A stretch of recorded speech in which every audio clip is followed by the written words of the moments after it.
아버님, 빵빵. 환갑 선물이에요. 이제 싱싱 달려보세요. 저의 환갑날, 늦은 저녁에 방문한 아들 며느리는 제 손에 낡고 녹슨 중고차 키를 쥐어주었습니다. 하지만 며칠 후 며느리의 인스타그램 속 사진을 본 순간 저는 충격에 휩싸였습니다. 아빠 환갑 축하 선물이라는 리본이 달린 신형 그랜저 운전석에 사돈이 앉아 웃고 있었기 때문이죠. 장인 옆에서 어깨를 으쓱하던 아들, 세상 밝은 표정으로 환하게 웃던 며느리는 미처 모르는 게 있었습니다. 저에게 선물한 그 실용적인 중고차가 그들이 받을 마지막 유산이 될 거란 것을. 안녕하세요. 저는 올해 62이 된 김영수라고 합니다. 나름 성실하게 살다 보니 어느덧 환갑을 넘겼습니다. 요즘 환갑잔치는 상다리 부러지게 안 한다 해도 자식들이 선물은 하지 않습니까? 그런데 그놈의 환갑 선물 때문에 저는 제 인생 최대의 치욕을 맛보게 됐습니다. 환갑 선물 때문에 울고 웃게 된 기막힌 이야기 한번 들어봐 주실래요? 그날은 제 환갑날 아침이었습니다. 아내 혜자가 정성껏 끓여준 미역국을 묵묵히 떠먹으며 조용한 식사를 마쳤습니다. 정년퇴직을 하고 처음 맞이하는 생일이라 그런지 사실 마음 한구석에서는 아들 인석이와 며느리 미영이가 일찍 와서 축하해 주길 내심 기대하고 있었어요. 하지만 오전이 지나고 오후가 훌쩍 지나도록 두 아이에게서는 감감무소식이었습니다. 결국 참다 못한 아내 혜자가 인석이에게 전화를 걸었습니다. 인석아. 오늘 무슨 날인지 잊은 건 아니지? 아, 엄마. 당연히 알지. 근데 어쩌지? 오늘 회사에 갑자기 큰일이 터져서 도저히 빠질 수가 없네. 야근 확정이야. 인석이가 핸드폰 너머로 떠들썩하게 변명했습니다. 미영이도 골골대고 피곤하다고 난리네. 우리 그냥 저녁 늦게라도 잠깐 들를게. 응? 혜자는 잔뜩 실망한 표정으로 힘없이 전화를 끊었습니다. 저는 바쁜 요즘 젊은 사람들이니 그럴 수 있다며 애써 이해하려 했습니다. 저녁 9시가 훌쩍 넘어서야 현관 초인종이 울렸습니다. 문을 열자 피곤에 절은 얼굴에 인석이와 미영이가 서 있더군요. 특히 며느리 미영이는 눈밑이 시커멓고 쏟아지는 하품을 참느라 연신 입을 틀어막고 있었습니다. 아버님, 생신 축하드려요. 미영이는 눈도 제대로 마주치지 않고 건성으로 인사하더니 불쑥 주머니에서 무언가를 꺼내 제 손에 쥐어주었습니다. 이거 선물이요. 손에 들린 것은 낡은 자동차 키였습니다. 이게 뭐냐? 선물? 제가 어리둥절해서 되물었죠. 네, 차요, 차. 저희가 하나 뽑았어요. 나가서 보시죠. 인석이가 으스대며 재촉했습니다. 저희 부부는 인석이와 미영이를 따라 아파트 주차장으로 나갔습니다. 주차장 가장 구석진 자리에 은색 스파크 한 대가 덩그러니 서 있더군요. 가까이 다가가 살펴보니 차체 곳곳에는 자잘한 흠집들이 보였고 앞 범퍼 한쪽은 색이 미묘하게 발해 있었습니다. 어때요, 아빠? 괜찮죠? 이제 퇴직도 하셨고 소일거리 다니실 때 딱이잖아요. 아주 실용적이라니까? 인석이가 짐짓 과장되게 차 옆면을 손바닥으로 툭툭 두드리며 말했습니다. 저는 차 주변을 한 바퀴 빙 둘러봤습니다. 타이어는 꽤 달아 있었고 사이드 미러에도 긁힌 자국이 선명한 것이 누가 봐도 중고차라는 걸 금세 알 수 있었어요. 고맙다, 인석아. 근데 이거 얼마나? 제가 고맙다는 말을 하면서도 차 상태에 대해 물어보려 했습니다. 아유, 아버님. 그런 건 뭘 물어보세요. 그냥 타시면 되죠. 아무튼 이제 차 있으니까 두 분 편하게 다니세요. 미영이가 제 말을 싹둑 자르며 말했습니다. 아내 혜자가 제 옆구리를 쿡 찌르며 억지 미소를 지었습니다. 아이고, 고맙다. 얘들아, 정말 고마워. 이렇게 큰 선물까지 준비하고. 혜자가 애써 미영이의 팔을 살짝 잡으며 말했습니다. 하지만 미영이는 노골적으로 손목시계를 확인하더니 인석이의 팔을 잡아 끌었습니다. 오빠, 지금 몇 시야? 나 내일 아침 일찍 나가야 한다고 했잖아. 빨리 가자. 알았어. 그럼 아빠, 엄마. 저희는 이만 가볼게요. 날 추운데 얼른 들어가세요. 감기 걸려요. 인석이가 머리를 극적이며 말했습니다. 아니, 벌써 가? 들어와서 차라도 한 잔. 제가 말을 채 끝마치기도 전에 두 사람은 이미 자신들의 차에 올라타고 있었습니다. 아, 다음에요, 아빠. 피곤해서 이만. 인석이가 멀어지며 손만 대충 흔들었습니다. 횡한 주차장에는 저와 혜자만 덩그러니 남았습니다. 여보, 그래도 이게 어디야? 애들이 마음 써준 거잖아. 응?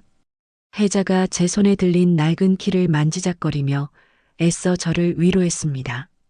저는 말없이 고개만 끄덕였지만 마음 한구석이 텅 빈 것처럼 씁쓸해졌습니다.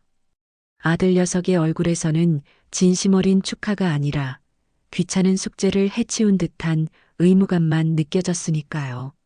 저는 주머니에서 담배 한 개비를 꺼내 입에 물고 불을 붙였습니다. 그렇게 찝찝한 환갑날이 지나고 몇 달이 흘렀습니다. 어느 날 저녁이었죠. 아내 혜자가 거실 소파에 앉아 태블릿으로 무언가를 한참 들여다보고 있었습니다. 그런데 갑자기 혜자의 얼굴이 새하얗게 질리더군요. 여보, 이것 좀 빨리 와서 봐봐. 혜자가 저를 부르는 목소리가 파르르 떨리고 있었습니다. 저는 혜자 옆에 바싹 붙어 앉아 태블릿 화면을 들여다봤습니다. 며느리 미영이의 인스타그램 계정이었습니다. 그곳에서는 제가 도저히 믿을 수 없는 영상 하나가 재생되고 있었어요. 짜잔, 우리 아빠 환갑 선물 클라스? 완전 대박이지. 영상 속에서 한껏 들뜬 미영이의 목소리가 울려 퍼졌습니다. 화면에는 번지르르한 고급 한정식 집 앞 주차장이 보였습니다. 그곳에 아들 인석이와 며느리 미영이가 사돈인 최 사장 앞에 나란히 서 있더군요. 그리고 그들 뒤편에는 광택이 번쩍번쩍 빛나는 검은색 신형 그랜저가 위풍당당하게 서 있었습니다. 아이고, 김서방, 미영아, 이게 다 뭐냐? 영상 속 최 사장이 입이 귀에 걸린 채 인석이의 등을 퍽퍽 두드렸습니다. 아니, 장인 환갑이라고 이렇게 좋은 차를. 허허, 우리 사위가 최고야, 최고. 며느리 미영이는 아예 새 그랜저 보닛에 몸을 기대고 손가락으로 V자를 그리며 활짝 웃고 있었습니다. 제 환갑날 피곤에 절어 하품만 하던 그 얼굴과는 완전히 다른 세상에서 가장 행복한 표정이었어요. 허허, 아닙니다. 장인어른. 이제 이 차 타시고 사업 더 번창하셔야죠. 인석이 녀석도 어깨를 으쓱하며 자랑스럽게 말했습니다. 저는 그 영상을 보는데 숨이 턱 막혔습니다. 장인 앞에서 굽실거리며 웃는 아들의 표정이 어찌나 밝고 신이 나 보이던지요. 제 환갑날 밤 피곤과 귀찮음이 가득했던 그 표정과는 완전히 딴판이었습니다. 영상 밑에는 수많은 좋아요, 표시와 댓글들이 줄줄이 달려 있었습니다. 환갑 선물로 그랜저라니, 스케일 대박. 인석 씨 같은 사위둔 장인어른 부럽습니다. 마침 제 손에는 그날 받은 스파크 키가 들려 있었습니다. 갑자기 그 낡은 키가 더없이 초라하고 볼품없게 느껴졌어요. 제 가슴 한가운데가 얼음장처럼 차갑게 식어가는 기분이었습니다. 여보, 이게 대체. 혜자는 태블릿을 손에 쥔 채 소리도 없이 눈물만 뚝뚝 흘리고 있었습니다.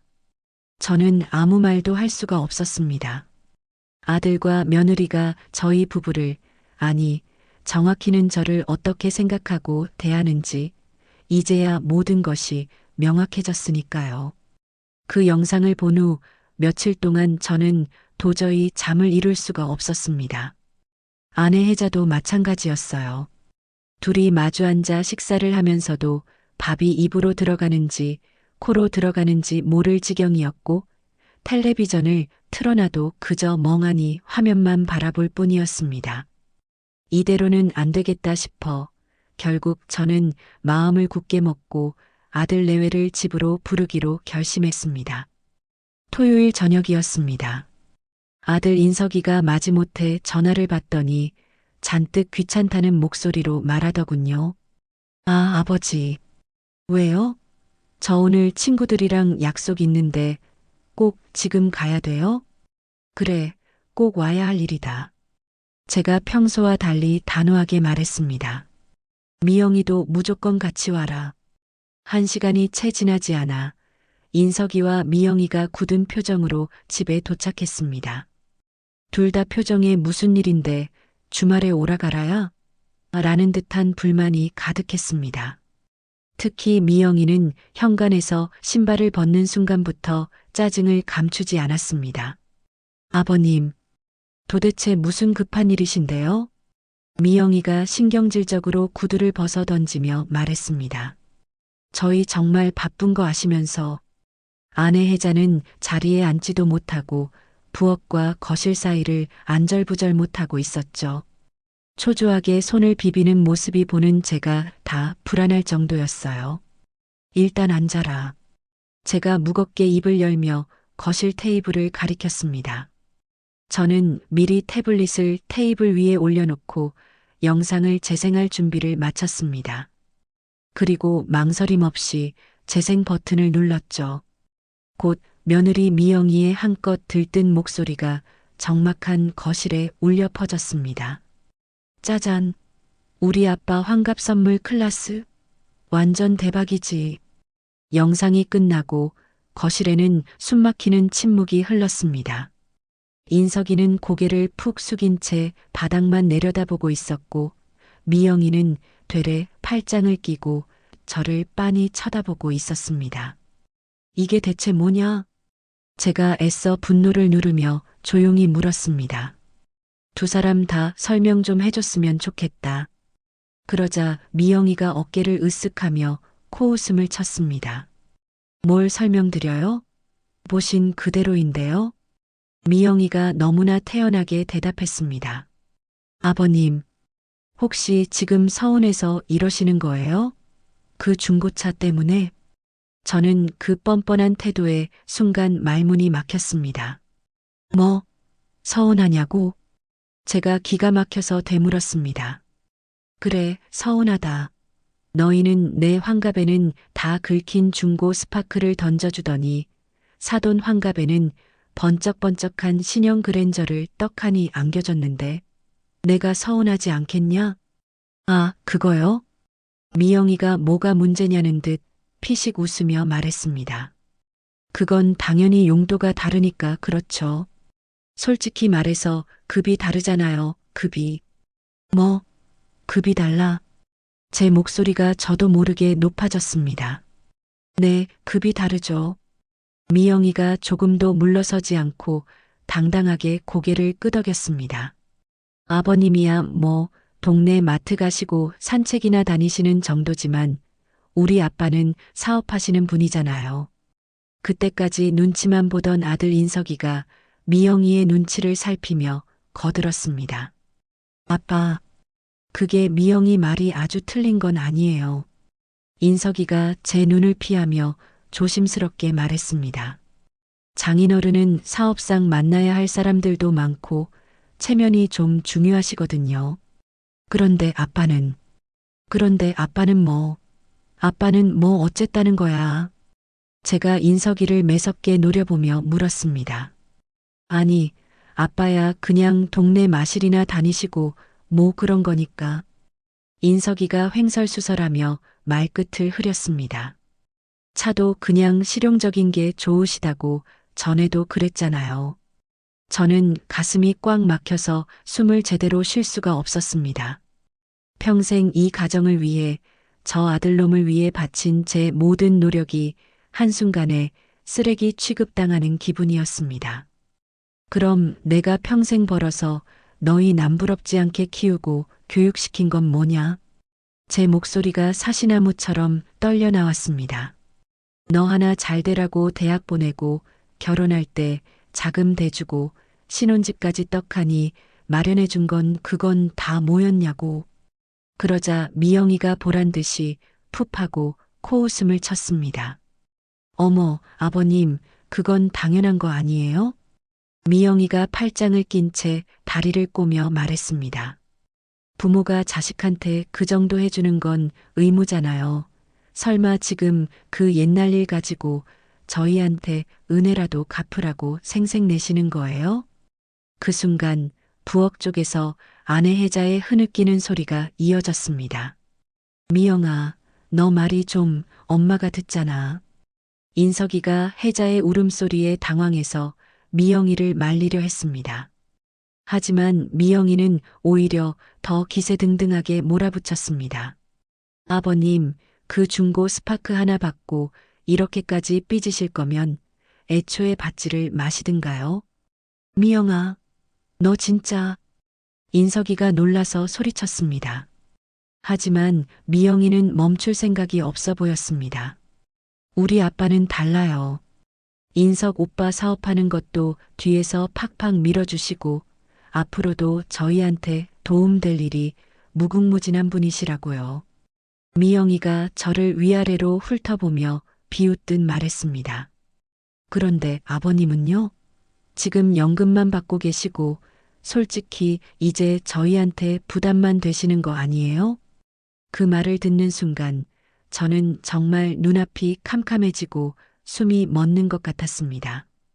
평생을 살면서 자식한테, 그것도 며느리한테 이런 끔찍한 모욕을 당해볼 줄은 상상도 못했습니다. 뭐, 부담이라고? 제가 떨리는 목소리로 간신히 되물었습니다. 사실이잖아요. 미영이가 어깨를 으쓱하며 차갑게 말했습니다. 나중에 두 분 아프시기라도 해봐요. 그 병원비 누가 대야 하는데요? 요양원이라도 들어가시면 그 돈은 또 누가 내고요. 다 저희 부담이죠. 바로 그때 부엌에서 위태롭게 서 있던 혜자가 비틀거리며 거실로 나왔습니다. 얼굴이 백지장처럼 창백해서 금방이라도 쓰러질 것만 같았습니다. 그만해라, 제발. 혜자가 가슴을 부여잡고 간신히 말했습니다. 미영아, 어떻게 그런 말을. 어머님도 마찬가지예요. 미영이가 눈 하나 깜짝 안 하고 혜자를 향해 쏘아붙였습니다. 솔직히 저희가 두 분 때문에 얼마나 힘든지 아세요? 시도 때도 없이 부르시고 명절 때도 그렇고. 야! 인석이가 그제야 사태의 심각성을 깨달았는지 미영이를 제지했습니다. 너 정말 그만하라고. 하지만 이미 늦었습니다. 혜자가 흡하는 소리와 함께 벽에 기대서더니 그대로 가슴을 쥐어뜯으며 앞으로 고꾸라졌습니다. 혜자야, 여보. 제가 절규하며 쓰러지는 혜자를 안았습니다. 아내는 제 품에서 축 늘어져 의식을 잃은 상태였습니다. 저는 덜덜 떨리는 손으로 119에 전화를 걸었습니다. 여보세요. 119죠. 아내가 갑자기 쓰러졌어요. 숨을 안 쉬는 것 같아요. 빨리 와주세요, 제발. 제가 울부짖으며 말했습니다. 곧이어 구급차가 도착했고 혜자는 황급히 병원 응급실로 옮겨졌습니다. 응급처치 후 의사가 저를 불렀습니다. 극심한 스트레스로 인한 쇼크성 실신입니다. 의사가 차트를 보며 심각하게 말했습니다. 혈압도 위험할 정도로 높이 올라가 있습니다. 지금은 절대적인 심신 안정이 필요합니다. 혜자는 결국 중환자실을 거쳐 일반 병실에 입원하게 되었습니다. 며칠 동안 제대로 된 식사는커녕 링거에만 의지한 채 멍하니 누워 있었어요. 혜자는 그저 초점 없는 눈으로 천장만 바라보며 말없이 눈물만 흘렸습니다. 저는 기가 막힌 심정으로 아들 인석이에게 전화를 걸었습니다. 인석아, 네 엄마 병원에 입원했다. 제가 떨리는 목소리로 말했습니다.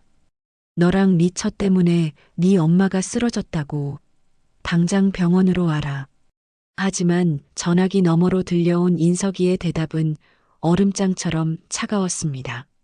아버지, 정말 죄송해요. 인석이가 지극히 사무적인 목소리로 말했습니다. 지금 제가 정말 바쁜 프로젝트를 맡고 있어서요. 병원에 가기가 좀 어려울 것 같아요. 뭐? 네 엄마가 쓰러져서 병원에 누워 있는데 바빠서 못 온다고? 저는 병원 복도에서 이성을 잃고 소리를 질렀습니다. 아, 좀 이따가 갈게요. 저녁이라도 지금은 정말 안 돼요. 인석이는 그렇게 성의 없이 전화를 끊어버렸습니다. 그리고 며느리 미영이에게서는 문자 메시지 한 통 온 게 전부였죠. 어머님이 너무 유난스러우시네요. 빨리 나으시길 바래요. 저는 그 문자를 보고 피가 거꾸로 솟아 핸드폰을 벽에 던져버릴 뻔했습니다. 텅 빈 병실에는 저 혼자만 남았습니다. 산송장처럼 누워있는 혜자의 앙상하고 차가운 손을 잡고 있으니 뜨거운 눈물이 뺨을 타고 흘러내렸습니다. 제가 평생을 바쳐 이룩했다고 믿었던 이 가정이 이렇게 허무하게 모래성처럼 무너져 내리고 있었습니다. 여보, 제가 혜자의 손을 꼭 잡으며 목매인 소리로 속삭였습니다. 우리가 대체 뭘 그렇게 잘못한 걸까? 하지만 혜자는 아무 대답이 없었습니다. 그저 창밖 어딘가를 바라보며 눈물만 하염없이 흘리고 있을 뿐이었어요. 아내 혜자가 병원에서 퇴원한 지 일주일이 지났습니다. 하지만 혜자는 여전히 기운을 차리지 못하고 하루 종일 이불을 쓴 채 누워만 있었어요. 저는 그런 아내를 위해 매일같이 죽을 끓여 먹이고 꼬박꼬박 약을 챙겨주며 간병을 하고 있었죠. 그런데 바로 그날 오후 저희 집에는 전혀 예상치 못했던 손님이 찾아왔습니다. 띵동. 둔탁한 현관 초인종 소리가 울렸어요. 제가 문을 열어보니 그곳에는 사돈인 최 사장이 서 있었습니다. 그의 손에는 누가 봐도 값비싸 보이는 거창한 과일 바구니가 들려 있었어요. 아이고 사돈, 안녕하십니까? 최 사장이 제 얼굴을 보자마자 과장되게 환한 미소를 지으며 인사했습니다. 연락도 없이 갑자기 찾아와서 죄송합니다. 저는 정말 어리둥절했습니다. 지금껏 최 사장과 이렇게 개인적으로 마주한 적이 단 한 번도 없었거든요. 어서 오십시오, 최 사장님. 제가 당황해서 말을 더듬었습니다. 이게 무슨 일로 여기까지? 다름이 아니라 사부인께서 편찮으시다는 소식을 미영이한테 들었습니다. 최 사장이 묵직한 과일 바구니를 제 손에 덥석 밀어넣으며 말했습니다.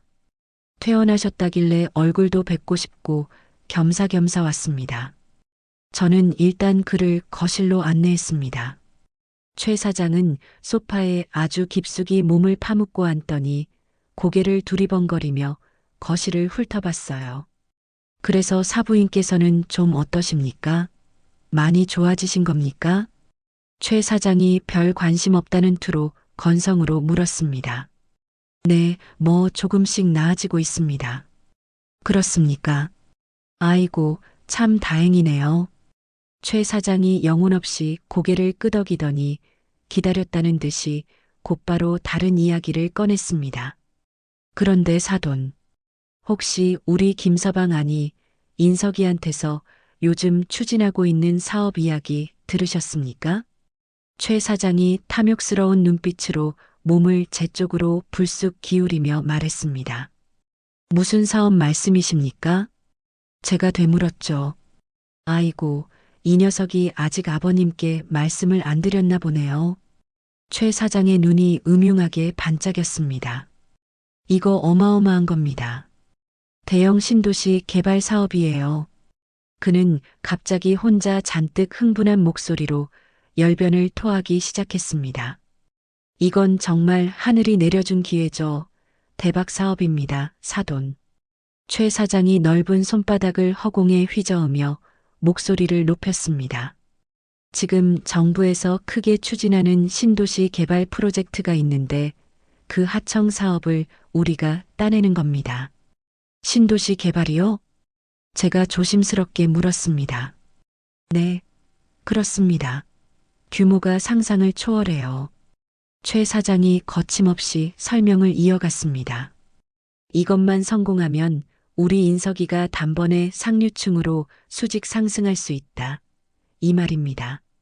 저는 그의 허풍 섞인 이야기를 듣는 내내 가슴이 불안하게 두근거렸습니다. 아무리 들어도 너무 뜬구름 잡는 이야기 같았거든요.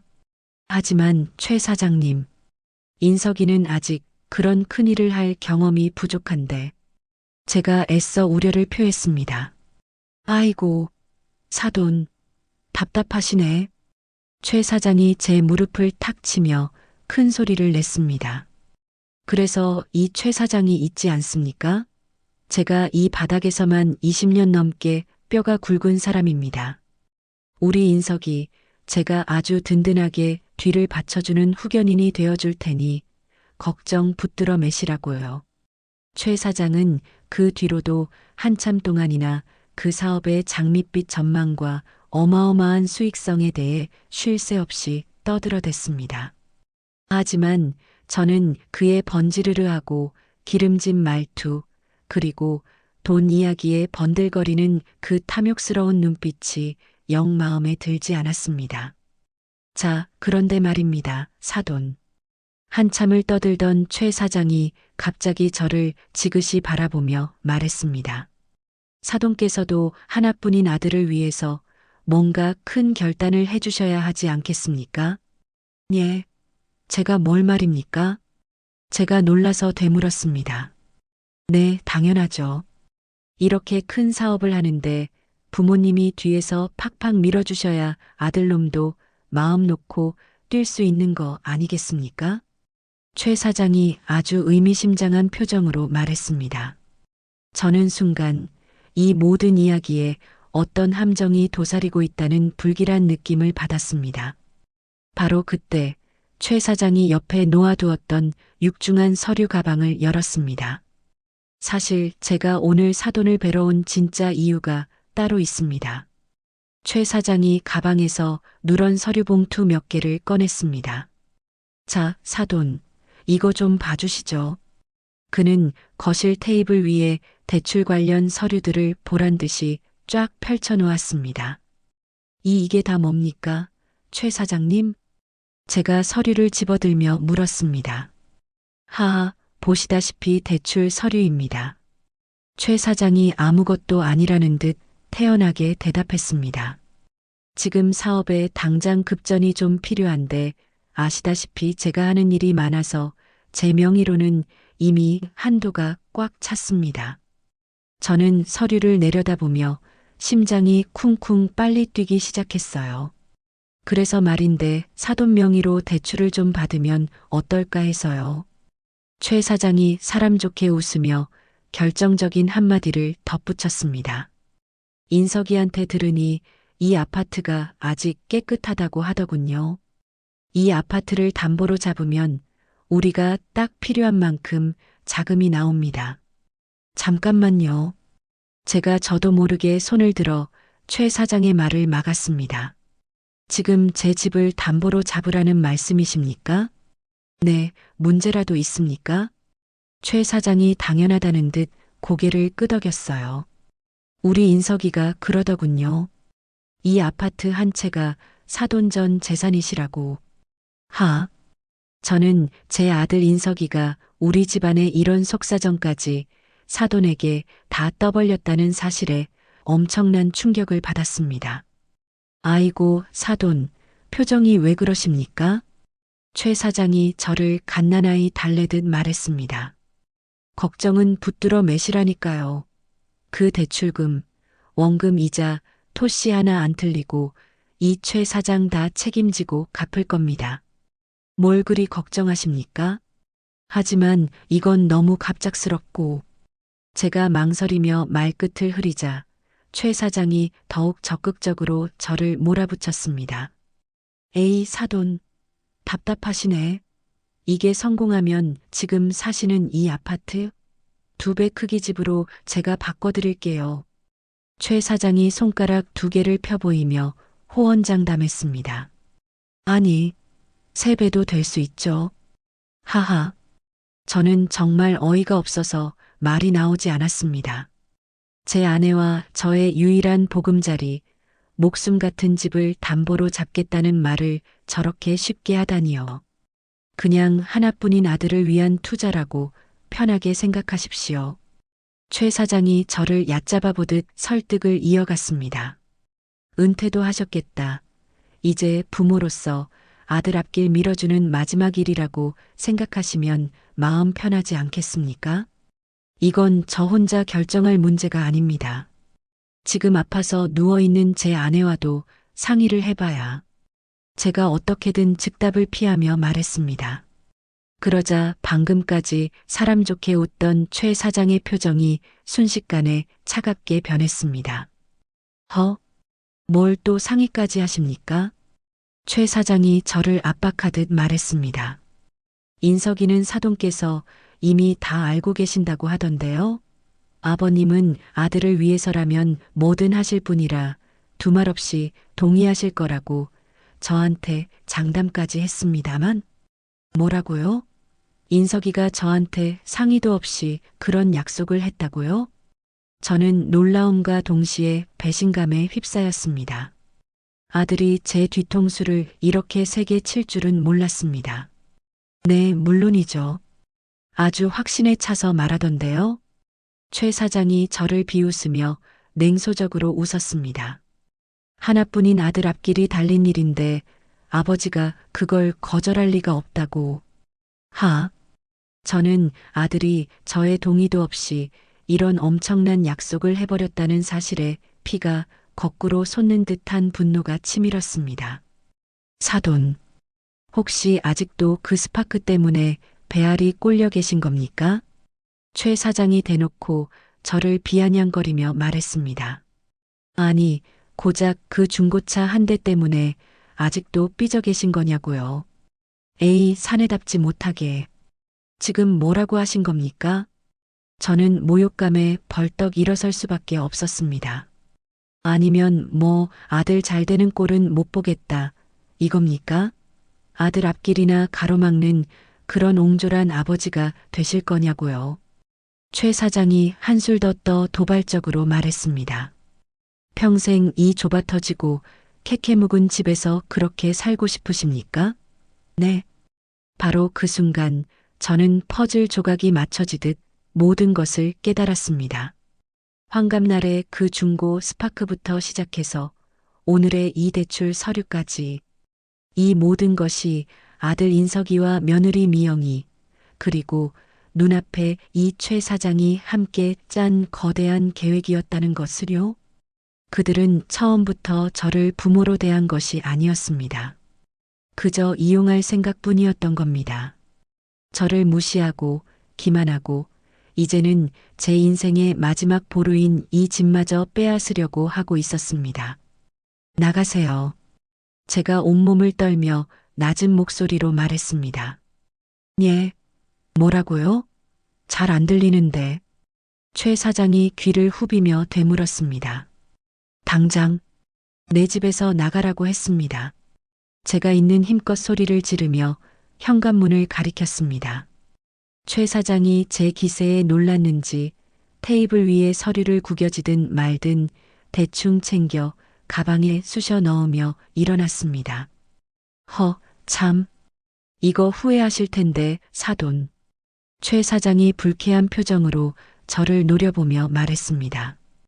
이런 천금 같은 기회는 다시는 안 옵니다. 아들 인생 망치는 거예요, 지금. 시끄럽고 당장 나가요. 제가 다시 한번 고함을 질렀습니다. 최 사장이 혀를 차며 현관으로 향하더니 신발을 구겨 신으며 혼잣말로 중얼거렸습니다. 쯧쯧, 참 가지가지하네. 고집만 더럽게 센 양반이구만. 최 사장이 저를 흘깃 쳐다보며 말했습니다. 아이고, 우리 김서방이 고생이 많겠다. 저런 아버지를 모시고 살려면. 현관문이 지축을 울릴 듯이 쾅 소리를 내며 닫혔습니다.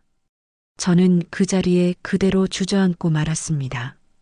온몸의 기운이 빠져나가 다리에 힘이 풀려 도저히 서 있을 수가 없었거든요.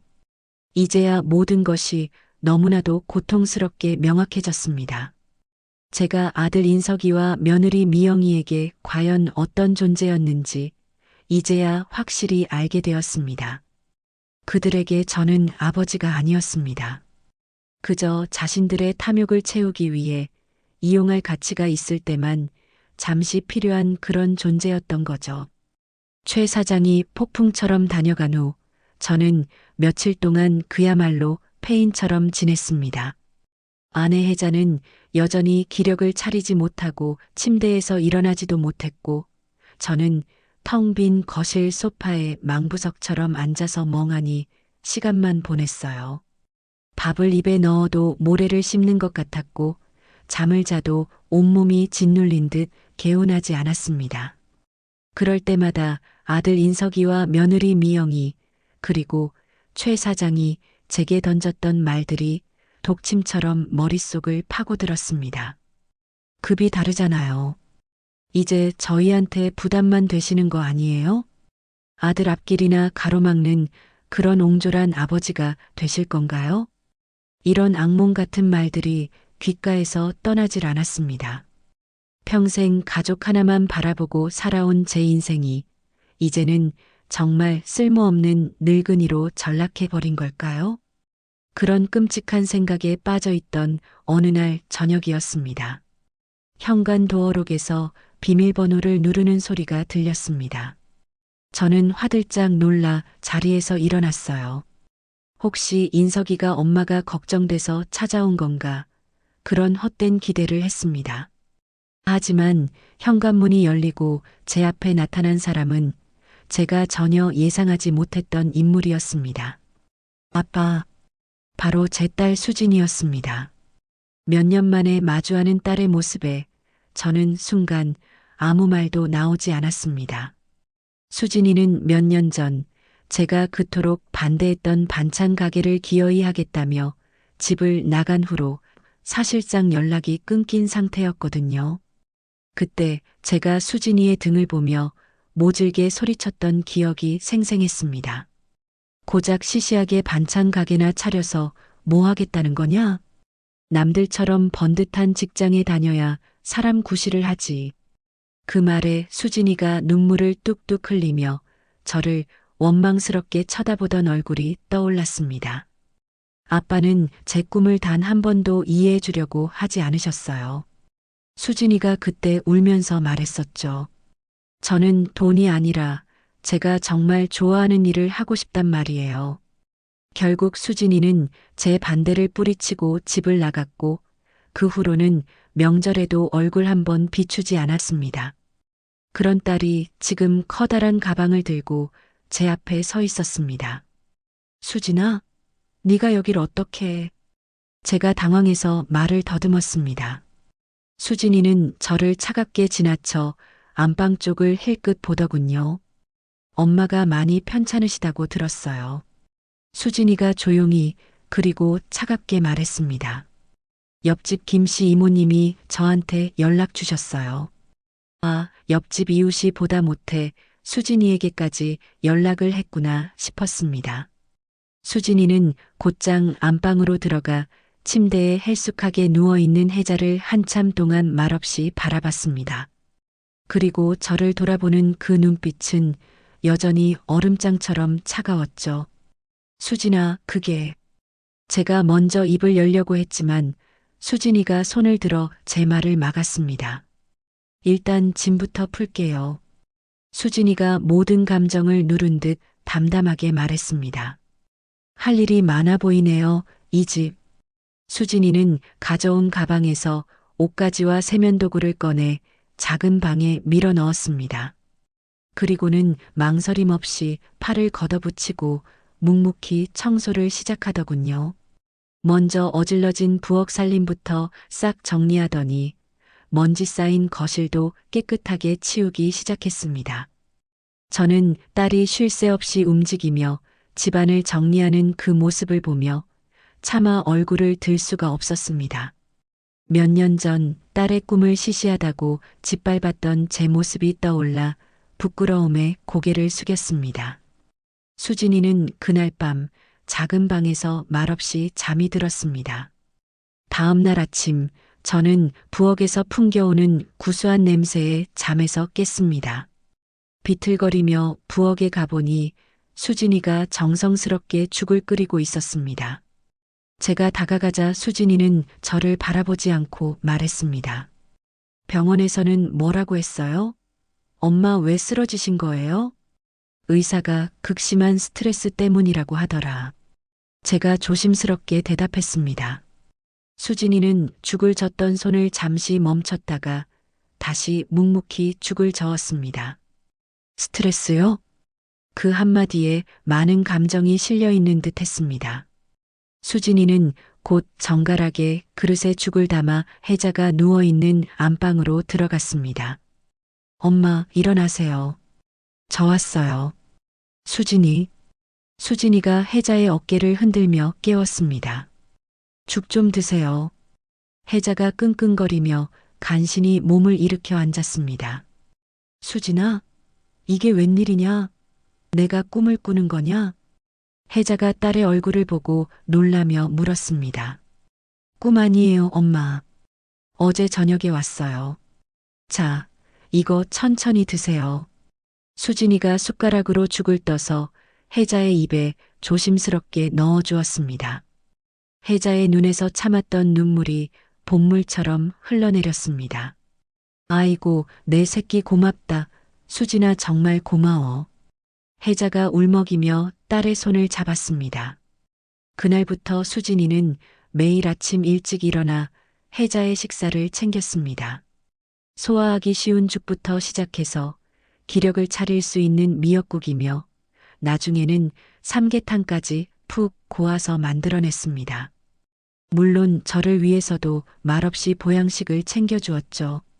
아빠도 이거 드세요. 기운 차리셔야죠. 수진이가 제 앞에 밥그릇을 내려놓으며 말했습니다. 하지만 그 외에 저와는 어떤 대화도 섞으려 하지 않았습니다. 며칠 후 수진이가 커다란 박스를 들고 왔습니다. 박스를 열어보니 신선한 야채와 고기, 그리고 정갈하게 포장된 각종 반찬 재료들이 가득 들어 있었습니다. 이게 다 뭐냐? 장을 봐온 거냐? 아니요. 수진이가 냉장고에 재료들을 착착 정리하며 말했습니다. 제가 운영하는 가게에서 가져온 거예요. 재료가 좋아야 엄마도 빨리 회복하시죠. 가게? 그럼 그 반찬 가게 정말 하고 있었구나. 제가 저도 모르게 중얼거렸습니다. 수진이가 재료를 넣던 손을 멈추고 저를 똑바로 쳐다봤습니다. 네, 하고 있어요. 수진이가 짧게 대답했습니다. 아빠가 그렇게 시시하다고 비웃으셨던 그 가게, 안 망하고 잘하고 있다고요. 저는 그 말에 아무 대답도 할 수가 없었습니다. 수진이는 인석이나 미영이에 대해서는 단 한마디도 묻지 않았습니다. 왜 엄마가 그렇게 극심한 스트레스를 받았는지, 그동안 무슨 일이 있었는지 전혀 궁금해하지 않는 것 같았어요. 그저 묵묵히 집안일을 하고 부모의 식사와 건강을 챙길 뿐이었습니다. 그렇게 꼬박 일주일이 지나자 혜자의 얼굴에 조금씩 혈색이 돌기 시작했습니다. 수진이가 정성껏 만든 음식을 먹으면서 혜자는 눈에 띄게 기력을 회복하고 있었습니다. 수진아, 정말 고맙다. 혜자가 이제는 제법 힘이 들어간 손으로 수진이의 손을 꼭 잡으며 말했습니다. 네가 아니었으면 이 엄마는 어쩔 뻔했니? 수진이는 그저 말없이 웃으며 엄마의 손을 마주 잡아줄 뿐이었습니다. 저는 그런 딸의 듬직한 모습을 보며 뼛속 깊이 후회했습니다. 제 모든 것을 쏟아부었던 아들은 저를 기만하고 이용하려 드는데 제가 내쳤던 딸은 아무 조건 없이 돌아와 무너진 저희를 돌보고 있었으니까요. 이틀이 더 지난 후 저는 제 인생의 가장 중요한 결심을 했습니다.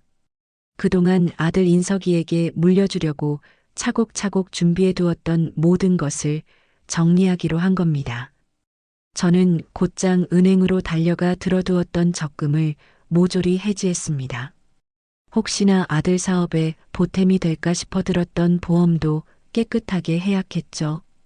혜자와 저의 마지막 보루인 이 아파트와 은퇴자금만 남겨두고 나머지 현금을 딸에게 주기로 결심했습니다.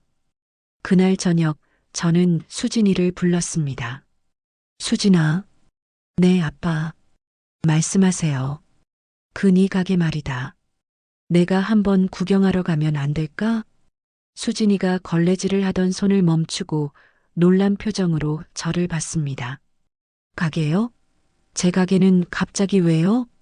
수진이의 눈빛에는 여전히 의심이 가득했습니다. 또 시시하다고 한 말씀 하시려고요? 아니다. 절대 그런 게 아니야. 제가 손사래를 쳤습니다. 그냥 정말로 네가 어떻게 사는지, 어떤 일을 하는지 이 아빠가 꼭 한번 보고 싶어서 그런다. 수진이는 제 얼굴을 한참 동안 빤히 들여다보더니 잠시 망설이다 고개를 끄덕였습니다. 그럼 내일 오후에 오세요. 그 시간이 조금 한가해요. 다음 날 저는 수진이가 알려준 주소를 물어물어 찾아갔습니다. 작은 골목길 안쪽에 수진의 부엌이라는 정갈한 간판이 걸린 가게가 보였습니다. 가게는 생각보다 크지 않았지만 안이 훤히 들여다보일 정도로 깨끗하고 아늑했습니다. 그리고 놀랍게도 손님들이 꾸준히 드나들고 있었습니다. 어서 오세요. 수진의 부엌입니다. 수진이가 환한 목소리로 앞치마를 두른 채 손님을 맞이하고 있었습니다. 저는 가게 한 구석에 가만히 서서 딸이 일하는 모습을 지켜봤습니다. 수진이는 손님들에게 오늘 나온 반찬을 친절하게 설명해주고 맛도 보게 하고 정성스럽게 포장해주고 있었습니다. 아이고, 사장님. 오늘도 나물이랑 김치가 아주 맛있네요. 단골인 듯한 한 손님이 말했습니다. 아이고, 감사합니다. 맛있게 드시고 다음에 또 오세요. 수진이가 환하게 웃으며 싹싹하게 대답했습니다. 저는 그 모습을 보는데 저도 모르게 가슴이 뭉클해졌습니다. 제 딸이 저렇게 당당하고 즐겁게 해내고 있었구나 싶었거든요. 손님들이 모두 빠져나간 후 수진이가 앞치마에 손을 닦으며 저에게 다가왔습니다. 보셨어요, 아빠? 이게 제가 하는 일이에요. 아주 잘하고 있구나. 네가 이렇게 훌륭하게 해낼 줄 이 못난 아빠가 정말 몰랐다. 수진이의 눈에 금세 눈물이 그렁그렁 고였습니다. 수진아, 이거 받아라. 이게 뭐예요, 아빠? 제가 주머니에서 준비해온 통장을 꺼내 보이자 깜짝 놀라며 물었습니다. 네 가게에 투자하고 싶다. 제가 딸의 손에 통장을 꼭 쥐어주며 말했습니다. 아니, 투자가 아니다. 이 아빠가 네 꿈에 힘을 보태주고 싶구나. 아버지, 안 돼요. 이게 무슨... 수진이가 기겁하며 통장을 제게 다시 돌려주려 했습니다. 저 돈 필요 없어요. 도로 가져가세요. 아니야, 수진아. 제가 딸의 손을 굳세게 붙잡았습니다. 제발 받아줘. 사실 이건 원래 네 오빠 녀석 주려고 평생 모았던 돈이다. 네. 그럼 오빠는요? 수진이가 당황해서 망설이며 말했습니다. 그 녀석 이야기는 앞으로 꺼내지도 마라. 제가 단호하게 말했습니다. 이 아빠는 이제 다른 놈 생각 안 한다. 오직 내 딸, 너 하나만 생각하기로 했다. 저는 수진이의 손을 잡고 눈을 맞췄습니다. 네가 힘들게 이룬 이 가게를 이 아빠가 지켜주고 싶다. 그리고 더 크게 만들고 싶어. 네가 하고 싶은 대로 훨훨 날아볼 수 있게 이 아빠가 밀어주고 싶다. 이제 네가 내 유일한 자랑이다, 수진아. 수진이는 그 자리에 서서 끝내 울음을 터뜨렸습니다. 아빠, 감사해요. 저도 그런 딸을 보며 뜨거운 눈물을 함께 흘렸습니다. 그때서야 저는 비로소 깨달았습니다. 진정한 효도가 무엇인지, 그리고 진정한 가족이 무엇인지를요. 이 투자는 제게 남은 마지막 자존심이었고, 아들에 대한 처절한 배신감을 씻어낼 수 있는 유일한 길이었습니다. 제 투자금을 받은 수진이는 정말이지 날개를 단 듯했습니다. 며칠 후 수진이가 노트북을 들고 거실로 뛰어오더군요. 아빠, 이리 와서 앉아보세요. 뭔데 그렇게 호들갑이냐? 제가 소파에 앉자 수진이가 노트북 화면을 띄우며 설명했습니다. 아빠, 저 온라인 주문 시스템을 만들려고 해요. 요즘엔 다들 집에서 편하게 인터넷으로 주문하잖아요. 우리도 그렇게 해야 해요. 가만히 앉아서 손님만 기다릴 순 없어요. 저는 눈이 휘둥그레졌습니다. 뭐, 인터넷으로 반찬을 팔겠다고? 그런 게 가능하긴 한 거냐? 그럼요, 아빠. 당연히 가능하죠.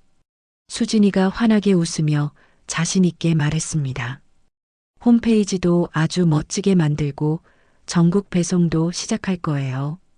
그리고 이왕 하는 거 제일 좋은 유기농 식자재 업체랑 정식으로 계약해서 품질도 확 높일 거고요. 저는 그런 딸의 모습에 그저 감탄했습니다. 단순히 반찬 가게나 한다고 시시하게 여겼던 제 자신이 너무나 부끄러워졌죠. 수진이는 정말 제대로 된 계획을 세우고 있었거든요. 한 달 후 수진의 부엌 홈페이지가 드디어 문을 열었습니다. 수진이가 직접 찍은 정갈한 반찬 사진들이 먹음직스럽게 올라가 있었어요. 여보, 이것 좀 빨리 와서 봐. 제가 안방에 누워있던 혜자를 불렀습니다. 어머나, 세상에, 이게 정말 우리 수진이 가게 맞아요, 여보. 혜자가 다 낳은 사람처럼 벌떡 일어나 컴퓨터 화면을 보며 놀라워했습니다. 아이고, 이렇게 멋있을 수가. 꼭 백화점 식품관 같네. 엄마, 아빠, 이제 시작이에요. 이걸로 전국 어디든 우리 반찬을 보낼 수 있어요. 수진이가 뿌듯한 얼굴로 자랑스럽게 말했습니다. 그리고 정말이지 거짓말 같은 일이 벌어졌습니다. 어떤 유명한 맛집 블로거라는 사람이 수진의 부엌에 우연히 다녀간 뒤에 극찬하는 후기를 올린 거였습니다. 진짜 엄마 손맛 그대로. 조미료 하나 안 쓰고 어떻게 이런 깊은 맛이 나죠? 재료가 신선한 게 눈에 보임. 완전 대박. 무조건 강추합니다. 그 후기 하나가 인터넷에 퍼지면서 주문이 그야말로 폭주하기 시작했습니다. 아빠, 큰일 났어요. 지금 가게가 마비됐어요. 가게에 있던 수진이가 다급한 목소리로 전화를 걸어왔습니다. 뭐, 마비라니, 그게 무슨 소리야. 주문이 너무 많이 들어와서 도저히 감당이 안 돼요. 전화기는 불이 나고 인터넷 주문은 1초마다 들어와요. 제발 좀 도와주세요. 저는 그 길로 앞치마를 둘러맸습니다. 걱정 마라. 이 아빠가 지금 당장 간다. 가게에 도착해 보니 정말 난리도 아니었습니다. 전화벨은 쉴 새 없이 울리고 주문서 용지는 바닥에 나뒹굴고 있었어요. 아빠, 저것 좀 포장해 주세요. 택배 기사님 곧 오신대요. 수진이가 땀을 뻘뻘 흘리며 소리쳤습니다. 그날부터 저는 매일 가게에 나가서 수진이를 도왔습니다. 주로 배송을 준비하고 산더미처럼 쌓이는 재고를 관리하는 일을 맡았죠. 휴, 아빠가 이렇게 싹 정리해 놓으니까 훨씬 편하고 살 것 같아요. 고마워요, 아빠. 수진이가 지친 얼굴로 저에게 고마워했습니다. 혜자도 기력을 완전히 회복한 후 가게 일을 돕기 시작했어요. 어서 오세요. 수진의 부엌입니다. 혜자가 언제 아팠냐는 듯이 손님들을 맞으며 환하게 웃었습니다. 아이고, 손님. 오늘은 또 어떤 맛있는 반찬을 찾으세요? 새로 나온 장조림이 기가 막혀요. 한 달이 더 지나자 가게 앞에는 아예 배송 트럭이 매일 와서 대기하고 있었습니다. 골목 안 작은 동네 반찬 가게가 어엿한 식품 회사로 성장하고 있었던 거죠. 그런데 사업이 너무 잘 되니까 저는 문득 덜컥 겁이 났습니다. 이렇게 커지다가 혹시라도 법적인 문제나 세금 문제가 생기지 않을까 걱정됐거든요. 수진아, 우리 내일 세무사 선생님 좀 만나보자. 제가 저녁을 먹으며 수진이에게 제안했습니다. 세무사님은 갑자기 왜요, 아빠? 수진이가 의아해하며 물었습니다. 아니다. 사업이 이렇게 커지면 세금 문제도 그렇고 나중에 혹시 모를 분쟁 같은 것도 미리 대비해야 하지 않겠냐? 제가 조심스럽게 설명했습니다. 세무사 선생님과 상담한 결과 이참에 아예 가게를 법인으로 전환하는 게 좋겠다는 조언을 받았습니다. 수진의 부엌 주식회사로 만드시는 게 어떨까요? 세무사가 서류를 보며 말했습니다. 세금 혜택도 훨씬 크고 나중에 사업을 확장하시는데도 여러모로 유리합니다. 저희는 바로 법인 전환 절차를 밟았습니다. 그리고 저는 그 과정에서 제 인생의 가장 중요한 결정을 했습니다. 수진아, 제가 딸의 손을 잡고 말했습니다. 아빠가 처음에 투자했던 그 집은 말이다. 그거 전부 법적으로 깨끗하게 너에게 증여하겠다. 아빠, 그게 무슨 말씀이세요? 절대 안 돼요. 수진이가 기겁하며 손을 흔들었습니다. 아빠 돈으로 다시 시작한 거잖아요. 저 혼자 다 가질 수 없어요. 아니야, 수진아. 제가 딸의 손을 더욱 굳게 잡으며 말했습니다. 이건 네가 이룬 거야. 네 능력과 내 땀으로 이룬 거라고. 이 회사는 처음부터 끝까지 완전히 네 것이어야 해. 그래야 떳떳하고 나중에 그 어떤 놈도 이걸 넘보지 못해. 이 아빠는 그냥 네 밑에서 월급 받고 일하는 직원으로도 충분히 족하다. 아빠, 수진이가 제 손을 잡고 눈물을 글썽였습니다. 그렇게 해서 수진의 부엌 주식회사는 법적으로도 완벽하게 딸 수진이의 소유가 되었습니다. 저는 그제야 마음이 홀가분해졌어요. 이제 혹시라도 생길 수 있는 그 어떤 문제로부터도 제 딸의 재산을 지킬 수 있게 되었으니까요. 매일 아침 저는 아들놈이 던져줬던 그 낡은 스파크를 몰고 가게로 출근했습니다. 배송차가 와서 산더미 같은 반찬들을 싣고 나가는 모습을 보면 그렇게 뿌듯할 수가 없었어요. 아이고, 김 사장님, 오늘 물량 장난 아니네요. 배송기사가 저를 보며 껄껄 웃었습니다. 허허, 고생 많아요. 오늘도 안전 운전하세요. 혜자도 매장에서 단골 손님들을 응대하며 하루하루 즐거워했습니다. 어머, 사모님, 이 김치 정말 예술이에요. 비법이 뭐예요? 호호, 별거 없어요. 우리 딸이 그냥 정성으로 담그거든요.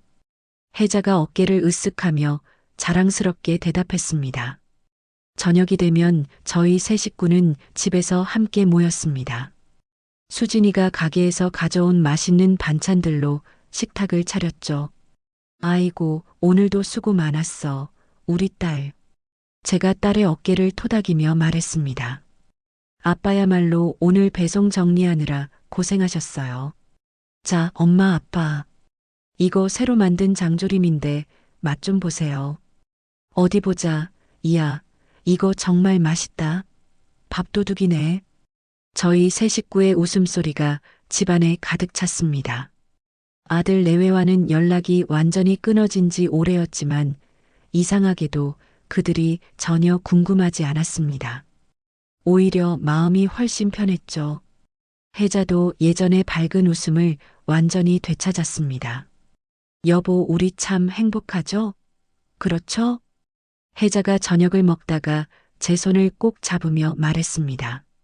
우리 수진이가 있어서 정말 다행이에요. 그래, 여보. 그러게 말이야. 제가 고개를 끄덕이며 말했습니다. 돈이 많고 큰 차를 타는 게 행복이 아니었어. 이렇게 가족이 함께 땀 흘려 일하고 서로 얼굴 보며 웃는 거. 이런 게 진짜 행복이었어.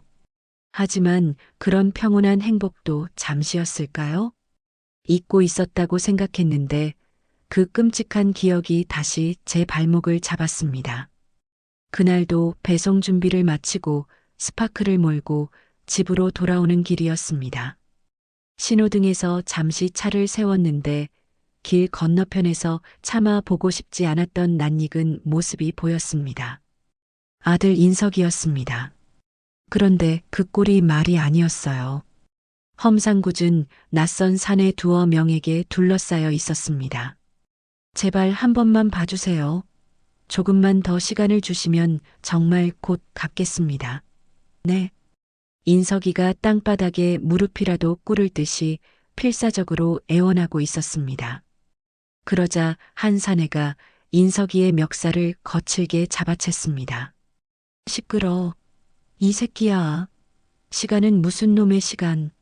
이미 약속한 날짜가 한 달이 넘었잖아. 오늘 돈 안 내놓으면 니놈 장기를 팔아버릴 줄 알아. 저는 차 안에서 그 모습을 보는데 심장이 바닥으로 쿵 떨어지는 것 같았습니다. 인석이가 그 최 사장과 얽혀서 결국 사채까지 쓴 모양이었습니다. 당장이라도 차에서 내려서 달려가야 할지 고민됐지만 발이 떨어지지 않았습니다. 다가가서 도와주고 싶은 마음과 이제는 다신 엮이고 싶지 않다는 마음이 제 속에서 격렬하게 충돌했습니다. 인석이는 저를 발견하지 못했습니다. 신호가 바뀌자 저는 조용히 운전대를 돌려 그 자리를 떠나 집으로 향했습니다. 집에 도착해서도 저는 혜자나 수진이에게 그 일을 차마 말하지 못했습니다. 애써 되찾은 이 평화가, 이 행복이 아직 끝나지 않은 아들의 문제 때문에 다시 산산조각 날까 봐서였죠. 끔찍하게 불안한 마음이 저를 다시 엄습했습니다. 그 불안한 예감은 며칠 지나지 않아 가장 끔찍한 현실이 되어 제 앞에 닥쳤습니다. 그날 아침 우편함을 열어본 저는 법원에서 날아온 두툼한 봉투를 발견하고는 그 자리에 얼어붙고 말았어요. 심장이 쿵하고 바닥으로 떨어지는 것 같았습니다. 떨리는 손으로 봉투를 뜯어보니 채무 변제 독촉장이라는 무시무시한 제목이 제 눈을 찔렀습니다. 이게 대체 무슨... 제가 서류를 읽어내려가며 망연자실하게 중얼거렸습니다. 내용은 정말이지 충격적이었습니다. 아들 인석이가 제 명의를 도용해서 그것도 은행이 아닌 거액의 사채를 썼다는 거였습니다. 그리고 인석이가 파산 지경에 이르면서 그 모든 빚이 법적 보증인인 제게 넘어왔다는 내용이었어요. 혜자야. 제가 아내를 부르며 집 안으로 뛰어들어갔습니다. 이것 좀 봐. 왜 그래요, 여보? 무슨 일인데 그렇게. 부엌에서 뛰어나온 혜자가 제 손에 들린 서류를 받아들었습니다. 혜자의 얼굴이 순식간에 새하얗게 질려버렸어요. 여보, 이게 정말이에요? 인석이가 당신 이름으로 돈을? 혜자가 금방이라도 쓰러질 듯이 저를 붙잡고 떨리는 목소리로 물었습니다. 빌린 게 아니야. 사채를 썼어, 사채를. 제가 분노로 떨며 말했습니다. 바로 그때 거실 텔레비전에서 시끄러운 뉴스 속보가 나오고 있었습니다. 앵커의 목소리가 유난히 또렷하게 거실에 울려 퍼졌죠. 최근 대규모 신도시 개발 사업을 내세워 투자금을 유치했던 개발업체 대표 최모 씨가 투자금 수백억 원을 가지고 해외로 도주한 사건이 발생했습니다. 저와 혜자는 동시에 텔레비전 화면을 바라봤습니다. 자료 화면으로 나온 사진 속 인물은 다름 아닌 사돈 최 사장이었습니다. 경찰 조사 결과 이 신도시 개발 사업은 처음부터 실체가 없는 유령 회사였으며 최 씨는 치밀하게 투자자들을 속여 거액을 편취한 후 잠적한 것으로 드러났습니다. 어머나 저런. 혜자가 손으로 입을 막으며 주저앉았습니다. 사기꾼이었어, 여보.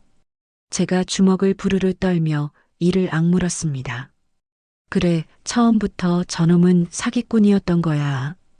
이제야 모든 퍼즐 조각이 끔찍하게 맞춰졌습니다.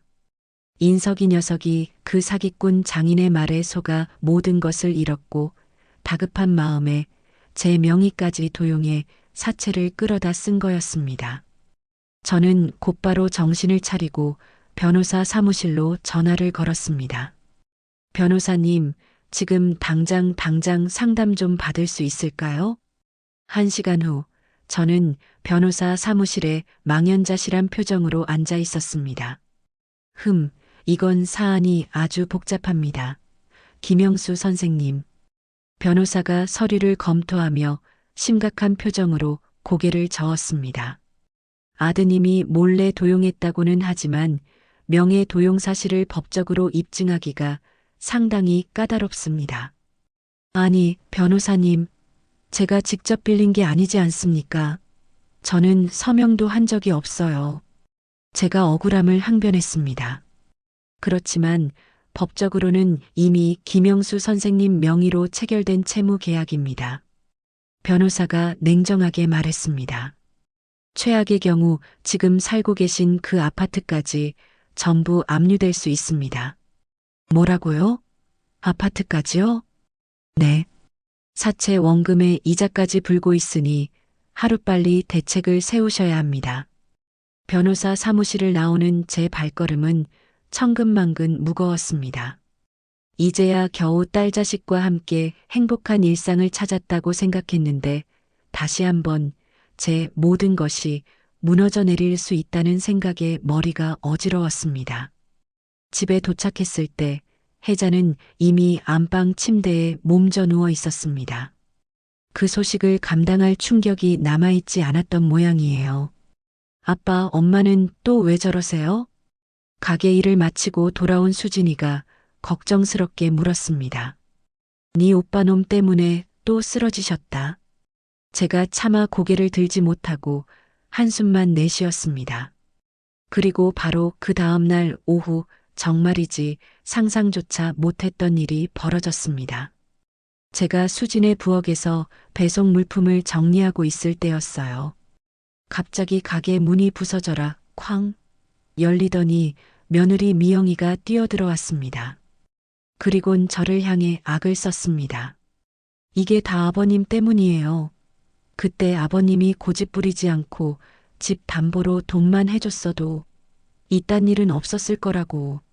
우리 아빠가 궁지에 몰린 것도 인석 오빠가 젖골이 난 것도 다 아버님 탓이야. 미영이 너 미쳤어? 어디서 이런 말 같지도 않은 소리를. 제가 기가 막혀 소리쳤습니다. 미영이는 제정신이 아니었습니다. 갑자기 진열대에 가지런히 놓여있던 반찬통들을 바닥에 집어던지기 시작했습니다. 망해라.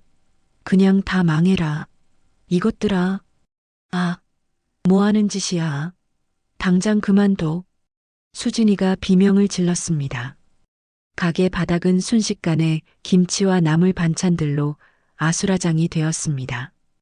당장 이 가게 팔아서 내 돈 내놔.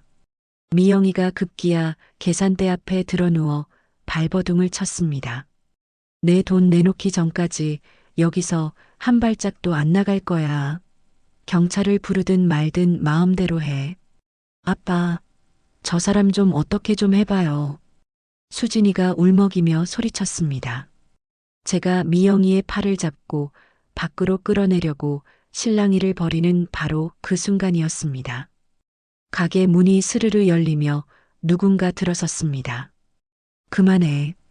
아주 낮고 모든 기운이 빠져나간 차분한 목소리였습니다. 저는 고개를 돌려봤습니다. 아들 인석이었습니다.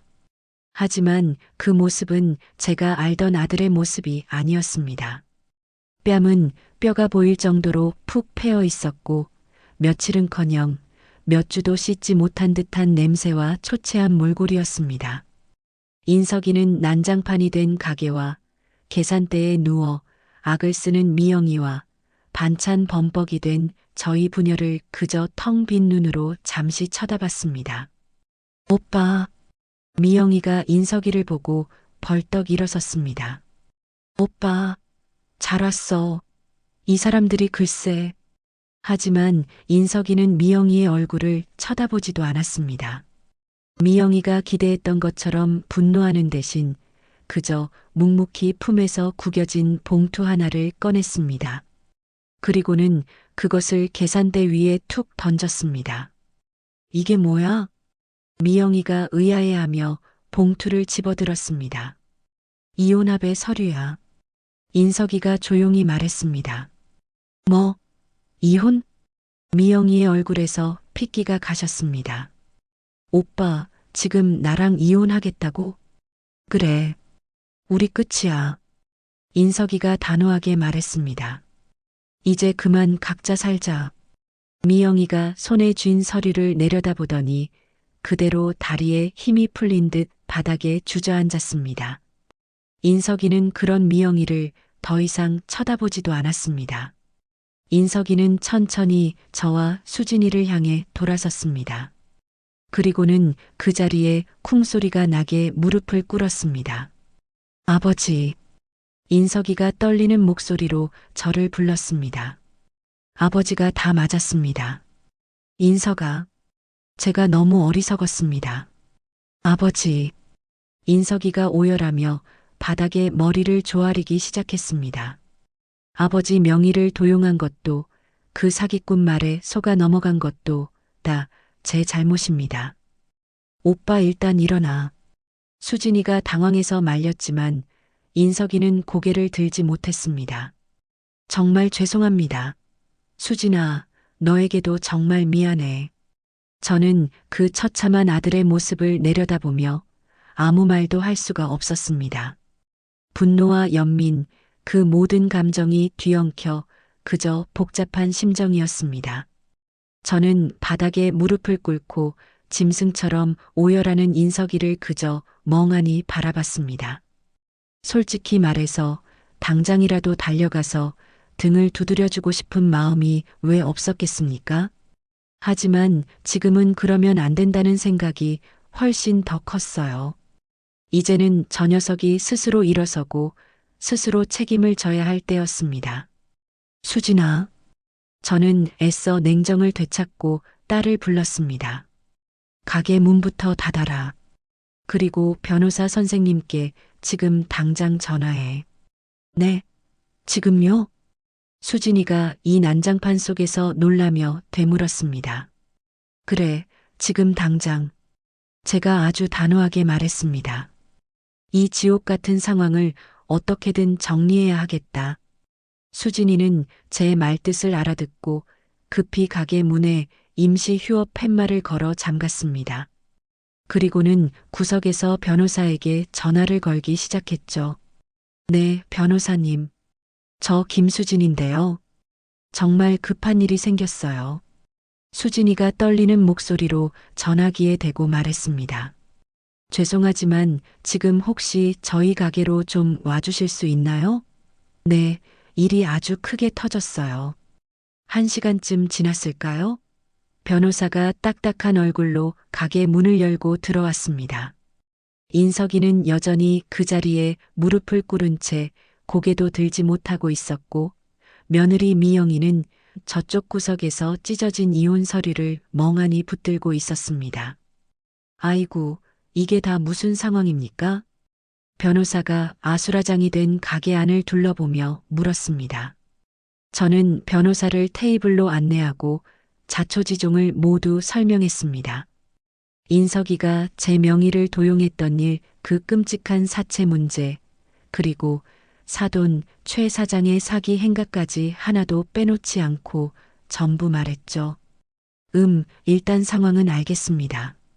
다행히 한 가지만은 확실하군요. 변호사가 서류 가방에서 문서를 꺼내 검토한 후 말했습니다. 뭡니까? 뭐가 다행이라는 거죠? 수진의 부엌 말입니다. 이미 주식회사 법인으로 완벽하게 분리되었고 김영수 선생님의 지분 증여 절차도 모두 합법적으로 완료되었습니다. 그럼 어떻게 되는 건가요, 선생님? 수진이가 걱정스러운 얼굴로 물었습니다. 간단히 말해서 아드님 인석 씨의 개인 채무나 지금 문제가 된 명예 도용 사채로부터 이 수진의 부엌은 법적으로 완벽하게 안전하다는 뜻입니다. 변호사가 확신에 찬 목소리로 말했습니다. 그 어떤 압류나 강제 집행도 불가능합니다. 저는 그 말을 듣고서야 겨우 안도의 한숨을 내쉬었습니다. 그때 그렇게 법인 전환을 서둘렀던 것이 정말 천만다행이었습니다. 그럼 저는 어떻게 됩니까? 제가 가장 중요한 문제를 물었습니다. 그것이 문제입니다. 변호사가 다시 심각한 표정으로 말했습니다. 김영수 선생님 개인 명의로 도용당한 그 사채는 어떻게든 따로 해결하셔야 합니다. 바로 그때 구석에서 미동도 없던 미영이가 손에 쥔 이혼 서류를 갈갈이 찢어 바닥에 내던지며 벌떡 일어났습니다. 푸아, 끝났네. 다 망했어. 미영이가 실성한 사람처럼 웃으며 말했습니다. 그래, 아주 깨끗하게 다 망했네, 망했어. 하하. 미영이는 인석이를 한번 쳐다보지도 않았습니다. 그녀는 더 이상 아무 말도 하지 않고 비틀거리며 가게 문을 열고 밖으로 나갔습니다. 한때는 그렇게 번지르르 하던 며느리의 뒷모습이 그날따라 너무나 초라하고 볼품없어 보였습니다. 변호사가 돌아간 후 저는 여전히 죄인처럼 무릎을 꿇고 있는 인석이에게 말했습니다. 이제 그만 일어나서 저기 앉아라. 제가 차갑게 말했습니다. 인석이가 간신히 다리를 절뚝이며 몸을 일으켜 의자에 주저앉았습니다. 얼굴은 이미 눈물과 콧물, 땀으로 범벅이 되어 있었습니다. 인석아, 제가 아들의 눈을 정면으로 바라보며 말했습니다. 이 끔찍한 사태를 네가 어떻게 책임질 건지 네 입으로 똑똑히 말해봐라. 아버지 정말 죄송합니다. 인석이가 또다시 고개를 숙이며 울먹였습니다. 시끄럽다. 사과는 이제 그만하고 대책을 세워야 할 거 아니야. 제가 버럭 소리를 질렀습니다. 죄송하다는 말로 이 사태가 수습이 돼? 어떻게 책임질 거냐고 물었다. 인석이가 제 호통에 몸을 움츠리더니 한참 동안 입술만 달싹이다가 겨우 입을 열었습니다. 모든 게 제 과욕 때문이었습니다. 인석이가 하나씩 실토하기 시작했습니다. 장인어른 말만 믿고 아버지가 그렇게 말리셨는데도 제가 무작정 사업에 뛰어들었습니다. 계속해라. 그리고 아버지 명의를 도용한 것도 제가 했습니다. 인석이가 마침내 고백했습니다. 사업 자금이 막히니까 급한 마음에 제가 아버지 도장을 훔쳐서 그래. 네가 얼마나 어리석었는지는 이제 나도 알겠다. 제가 인석이의 말을 차분하게 끊었습니다. 그래서 어떻게 할 거냐고 묻잖냐. 대답을 해라. 인석이는 아무 말이 없었습니다. 좋다. 인석아. 이제부터 내가 하는 말 똑똑히 들어. 제가 아주 단호하고 차가운 목소리로 말했습니다. 니놈이 만든 그 빚 나는 단 10원도 갚아주지 않을 생각이다. 네, 아버지. 인석이가 경악하며 고개를 번쩍 들었습니다. 변호사 선생님과 다시 상의해서 당장 개인 회생 절차부터 밟아라. 제가 싸늘하게 말했습니다. 그게 지금 네가 해야 할 첫 번째 일이야. 네 죗값은 네가 치러. 하지만 아버지 명의로 된 그 사채는 그건 어떡합니까? 인석이가 다급하게 물었습니다. 그건 내가 처리할 문제다. 제가 말했습니다. 네가 쓴 돈이지만 서류상으로는 내 빚이 되었더구나. 그건 온전히 내가 알아서 처리할 문제야. 넌 더 이상 신경 쓰지 마라. 그리고 저는 더 이상 저 어리석은 아들의 실패를 제 피 같은 노후 자금으로 메워줄 생각이 추호도 없었습니다. 아버지, 정말 죄송합니다. 제가 정말. 사과는 이제 그만하라고 했다. 제가 자리에서 일어났습니다. 바닥이나 치워. 그리고 앞으로 어떻게 먹고 살 건지 내 머리로 똑똑히 생각해봐라. 저는 며칠 후 인석이를 다시 불렀습니다. 지방에 공사 현장 일자리가 하나 있다. 제가 인석이에게 통보했습니다. 숙식은 제공되는 곳이야. 지방이요? 인석이가 제 눈치를 보며 물었습니다. 그래. 넌 여기 있으면 안 된다. 그 사채업자들이 널 가만두지 않을 거야. 제가 현실을 설명했습니다. 아무도 모르는 곳에 가서 쥐 죽은 듯이 숨어 지내면서 밑바닥부터 새로 시작해라. 아버지, 하지만 인석이가 망설이는 기색을 보였습니다. 이게 내가 너에게 아버지로서 해줄 수 있는 마지막 배려다. 제가 선언했습니다. 이 기회마저 네가 걷어차겠다면 나도 더는 너를 아들로 생각하지 않겠다. 인석이는 그제야 모든 것을 체념한 듯 힘없이 고개를 끄덕였습니다. 알겠습니다. 인석이가 모기만 한 목소리로 대답했습니다. 감사합니다, 아버지. 하지만 인석이의 문제와는 별개로 제게는 여전히 거대한 산이 남아 있었습니다. 제 명의로 도용당한 그 끔찍한 사채는 결국 제가 해결해야만 했으니까요. 법적으로는 제 이름 석자가 박힌 빚이었으니까요. 저는 제 인생의 가장 큰 결심을 했습니다. 평생을 바쳐 마련하고 살아온 이 아파트를 처분하기로 한 겁니다. 여보, 정말 괜찮겠어요? 혜자가 제 결심을 듣고 눈물을 글썽였습니다. 이 집마저 없으면 우린 어떡해요? 괜찮아, 여보. 어쩔 수 없어. 제가 아내의 어깨를 감싸 안으며 말했습니다. 이 집을 팔아야 우리가 그 지옥 같은 빚을 깨끗하게 정리하고 다시 시작할 수 있어. 하지만 이 집이 우리 전부였잖아요, 여보. 혜자가 제 가슴에 얼굴을 묻고 울음을 터뜨렸습니다. 아니야. 혜자야. 제가 혜자를 꼭 안으며 말했습니다.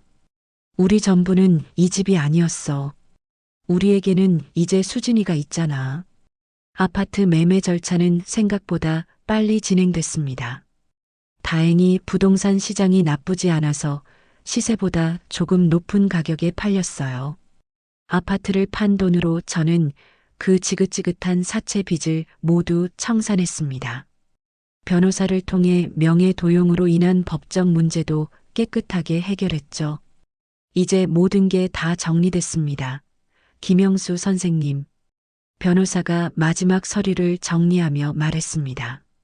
김영수 씨 명의로 된 채무는 이제 단 1원도 남아있지 않습니다.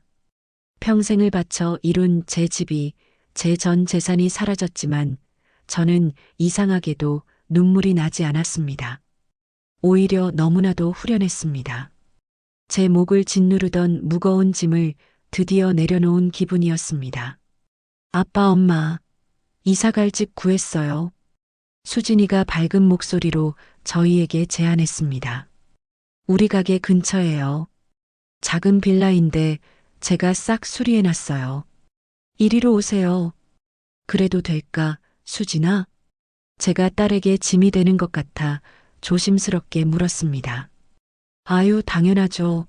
무슨 소리 하시는 거예요? 수진이가 제 손을 덥석 잡으며 환하게 웃었습니다. 우리 이제 더 똘똘 뭉쳐서 살아야죠. 이사하는 날, 인석이가 작은 가방 하나를 챙기고 있었습니다. 아버지, 저는 내일 새벽차로 지방에 내려갑니다. 인석이가 저를 찾아와 조용히 말했습니다. 그래. 제가 그저 고개를 끄덕였습니다. 가서 딴 생각하지 말고 열심히 살아라. 네, 꼭 그렇게 하겠습니다. 정말 성실하게 살겠습니다. 인석이가 제 앞에서 허리가 부러져라 깊이 고개를 숙였습니다. 그동안 정말 죄송했습니다, 아버지. 인석이는 다음 날 저희가 이사하느라 정신이 없을 때 아무 배웅도 받지 않고 혼자 짐을 챙겨 떠났습니다. 저와 혜자는 수진이가 구해준 그 작은 빌라로 이사했습니다. 새 집은 예전 아파트에 비하면 아주 작았지만 이상하게도 훨씬 더 깔끔하고 따뜻하게 느껴졌습니다. 여보, 우리 이제 정말 새로 시작하는 거네요. 혜자가 짐을 풀며 감격스러운 듯 말했습니다. 그래, 혜자야. 제가 작은 창밖을 내다보며 말했습니다. 이제야 정말 숨통이 트이는 것 같아. 진짜 자유로워진 기분이야. 새 집은 수진의 부엌에서 걸어서 5분도 채 걸리지 않는 거리였습니다. 매일 아침 딸과 함께 출근하기에 딱 좋은 거리였죠. 그 지긋지긋한 아들에 대한 의무감, 사채에 대한 부담감, 제 인생을 짓누르던 모든 것이 사라졌습니다. 이제는 정말로 제2의 새로운 인생을 시작할 수 있을 것만 같았습니다. 오늘도 저는 어김없이 새벽 5시에 일어났습니다. 창밖을 보니 아직 동이 트려면 멀었는지 어둑어둑했지만 제 몸은 이미 하루를 시작할 준비를 마친 상태였어요. 간단히 세수를 하고 아침을 챙겨 먹은 후 저는 망설임 없이 빌라 주차장으로 향했습니다. 그곳에는 몇 년 전 제 환갑 선물이라며 아들이 툭 던져줬던 그 중고 스파크가 저를 기다리고 있었습니다. 차체에 자잘하게 긁힌 흠집들도 한쪽 구석이 바래버린 범퍼도 그날 그대로였습니다. 하지만 이상하게도 이제는 이 차가 제게 무척이나 소중하게 느껴졌습니다. 이놈아, 오늘도 잘 부탁한다. 저는 운전석에 앉아 정겹게 핸들을 한번 툭 치며 말했습니다. 부릉 하고 시동을 꺼니 익숙한 엔진 소리가 들려왔습니다. 저는 곧장 식자재 시장으로 향했어요. 이제는 매일 아침 눈 감고도 갈 수 있을 만큼 이 길이 익숙해졌습니다. 시장에 도착하자 이른 새벽인데도 활기찬 기운이 넘쳤습니다. 아이고, 우리 김 사장님 오셨네. 어서 오세요. 단골 야채 가게 아주머니가 저를 보자마자 환하게 웃으며 말했습니다. 오늘 배추 들어온 것 좀 봐요. 아주 그냥 꿀이에요, 꿀. 이런 건 무조건 가져가야 돼. 허허, 고맙습니다. 아주머니, 딱 봐도 물건이 좋네요. 제가 배추를 꼼꼼히 살펴보며 대답했습니다. 김 사장님, 요즘 사업 아주 대박 나셨나 봐요. 우리 가게 나가는 물량 보니까 수진의 부엌 주문량이 계속 늘고 있던데요. 비결이 뭡니까? 옆에 정육점 아저씨가 고기를 척척 썰어 포장하며 저에게 말을 걸었습니다. 에이, 무슨 대박은요? 다들 이렇게 좋은 재료 팍팍 공급해 주신 덕분이죠. 제가 기분 좋게 미소를 지으며 말했습니다. 솔직히 예전에는 이런 아침 시장 풍경이 참 시시하고 볼품없다고 생각했는데 이제는 이런 소소한 대화 한마디가 제 하루에 큰 활력이 되었습니다. 신선한 야채와 고기, 각종 양념들을 스파크 뒷좌석까지 가득 실었습니다. 차는 작았지만 짐을 싣기에는 부족함이 없었죠. 자, 이놈아, 배부르지? 이제 가게로 가자. 제가 다시 시동을 걸며 콧노래를 흥얼거렸습니다. 분명 예전에는 이 차가 저를 한없이 초라하게 만든다고 생각했는데 이제는 전혀 그런 마음이 들지 않았습니다. 가게에 도착하니 아내 혜자가 벌써 나와서 가게 앞을 깨끗하게 쓸고 있었습니다. 혜자가 빗자루를 세우며 저를 반갑게 맞았습니다. 오늘 물건은 좀 어때? 괜찮은 거 많아? 그럼 아주 최상급으로만 가져왔지. 제가 차에서 내리며 으쓱했습니다. 배추도 아주 속이 꽉 찼고 고기도 빛깔이 끝내주더라고. 아유, 다행이다. 혜자가 손뼉을 치며 웃었습니다. 우리 수진이가 오늘 새로운 반찬 개발한다고 아침부터 아주 신이 나 있거든. 혜자가 얼른 달려와 가벼운 것들을 거들며 함께 가게 안으로 운반했죠. 아빠, 오셨어요? 그때 수진이가 주방에서 환한 얼굴로 나와서 인사했습니다. 우와, 아빠, 이 배추 진짜 좋은데요? 와, 속이 샛노랗네. 수진이가 배추를 반으로 갈라보며 감탄했습니다. 이걸로 오늘 김치 담그면 정말 맛있을 것 같아요. 아삭아삭하겠다. 그래, 그럼 오늘은 아빠랑 같이 김치를 왕창 담가볼까? 제가 소매를 거두며 제안했습니다. 네, 좋아요, 아빠. 수진이가 신이 나서 환하게 웃으며 대답했습니다. 우리는 서로의 얼굴을 마주보며 따뜻한 아침 인사를 나눴어요. 이런 평범하고 소박한 순간들이 제게는 얼마나 소중한지 이제야 알게 되었습니다. 자, 그럼 오늘도 다 같이 힘내서 열심히 해봅시다. 제가 쩌렁쩌렁한 목소리로 앞치마를 두르며 말했습니다. 하루 종일 정말 눈코 뜰 새 없이 바쁘게 일했습니다. 온라인 주문은 계속 들어왔고 배송 트럭도 여러 번 가게 앞을 오갔습니다. 저녁 시간이 한참 지나서야 겨우 가게 문을 닫을 수 있었습니다. 휴, 오늘도 다들 정말 수고 많으셨어요. 수진이가 지친 기색 속에서도 뿌듯한 표정으로 말했습니다. 우리 딸이 제일 고생했지. 어서 들어가자. 제가 수진이의 어깨를 툭툭 두드리며 말했습니다.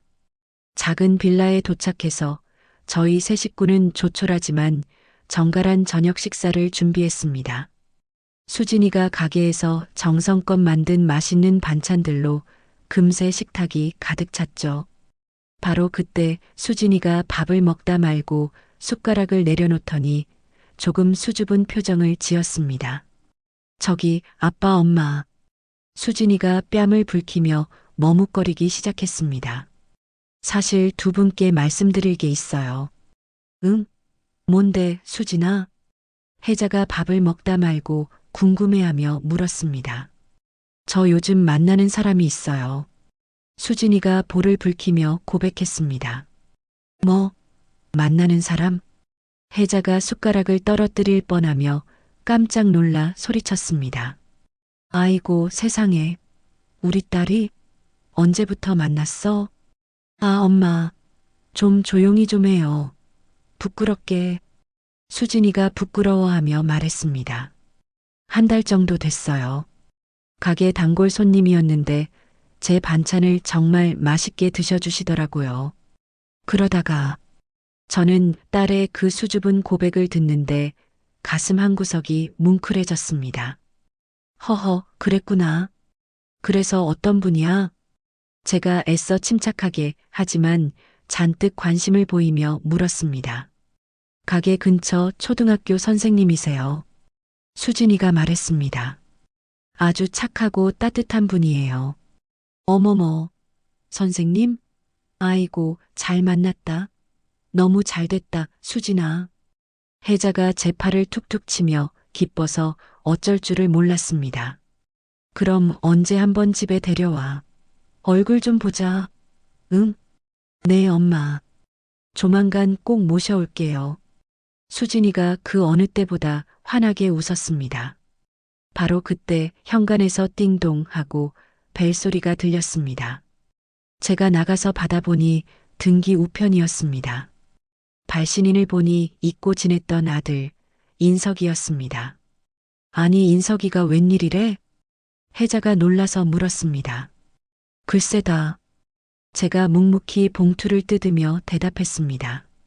안에는 구겨진 편지 한 장과 작은 현금 봉투가 들어 있었습니다.